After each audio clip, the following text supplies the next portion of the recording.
Bismillahirrahmanirrahim. Okey, hari ini saya nak tunjukkan kepada kamu bentuk soalan dalam peperiksaan sebenar UPKK. Kalau kamu tengok ni yang saya terangkan ialah perkara sirah. Kalau kamu tengok ni 1 jam 30 minit, 1 jam setengah. Lama 1 jam setengah ni. Kematu punggung kita duduk 1 jam setengah ni.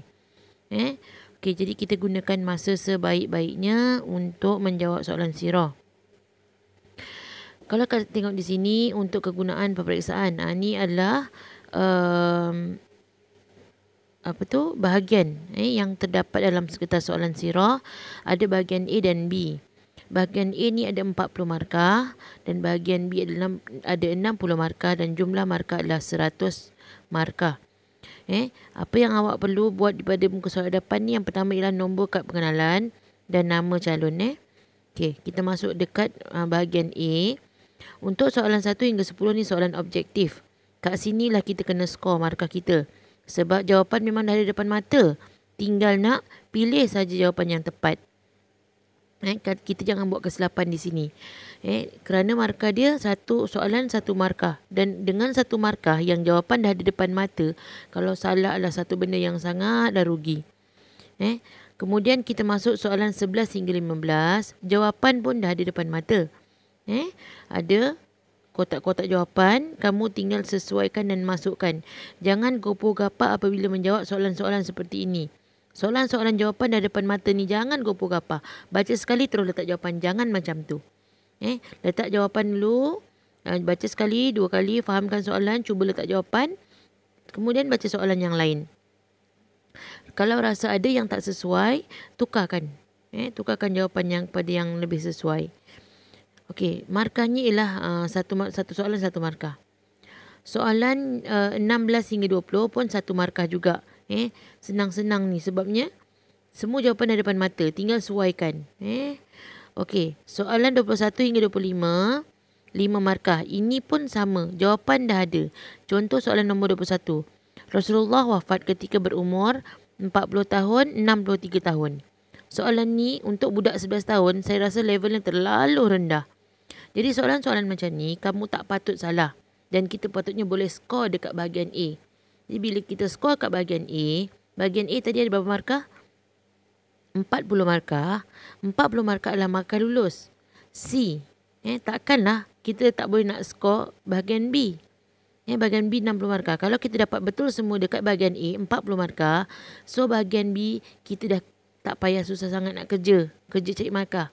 Kerana sebelah kaki dah confirm lulus, tinggal nak cari cemerlangnya saja. Okey, untuk soalan 26 hingga 30, tulis betul atau salah. Ni pun sama, soalan yang terlalu mudah. Okey, kalaulah awak ni jawab soalan ni, tiba-tiba awak tak tahu. Contoh nombor 28. Ibadat zakat mula difardukan pada tahun ketiga Hijrah. Tak pasti betul ke salah? Betul ketiga Hijrah? Betul ke entah tahun lain? Apa yang pertama ialah ingat balik apa yang kita baca, nota-nota yang telah saya beri, ataupun awak ingat pembelajaran yang pernah kita belajar. Contoh, kalau tak dapat juga, cuba cari soalan-soalan yang ada kat sini. Kat bahagian yang kita dah jawab tadi. Ada tak cerita pasal hijrah? Kod-kod ada. Kadang diorang ni, pembuat soalan ni, diorang ulang alik soalan yang sama aja. Diorang ulang alik soalan yang sama. Nak bantu kita sebenarnya, tapi kita ni kadang-kadang cuai. Soalan yang dah jawab tadi pun kita tak perasan. Okey, dan untuk soalan 31 hingga 35, bentuk soalan pun macam ni. Isi tempat kosong dengan jawapan yang betul. Jawapan pun dah sedia. Dan nombor 36 hingga 40 pun sama. Ni soalan nombor 1 hingga 40 ni satu soalan 1 markah. Saya nak awak untuk tugasan kali ni nanti, sekejap lagi saya beri. Saya nak tengok bahagian A.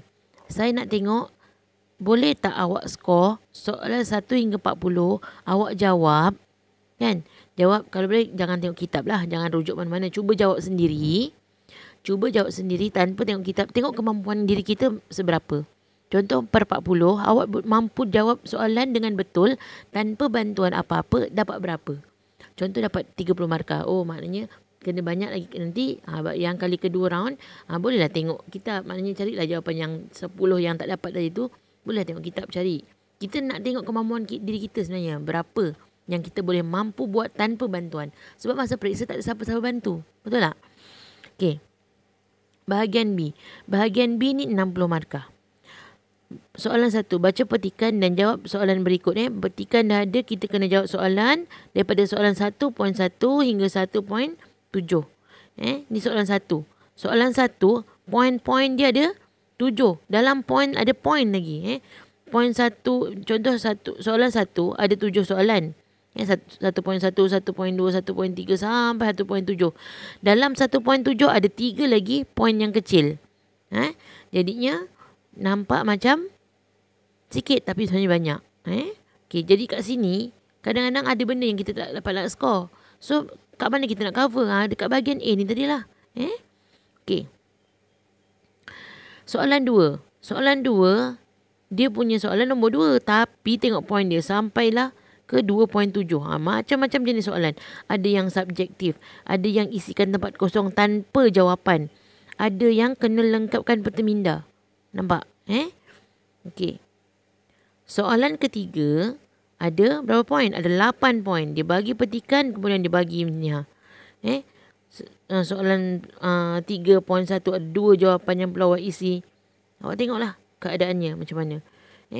Kadang-kadang susah kita nak skor kat bahagian macam ni. Jadi kita kena skor dekat bahagian A. Okey, dan soalan yang keempat pun sama. Soalan 4 tapi poinnya sampai 5. 4.1, 4.2, 4.3, 4.4, 4.5. Okey. Saya harap awak nampak jelas dan nampak bentuk soalan. Dan selepas ini sambung kepada pembelajaran kita seperti biasa.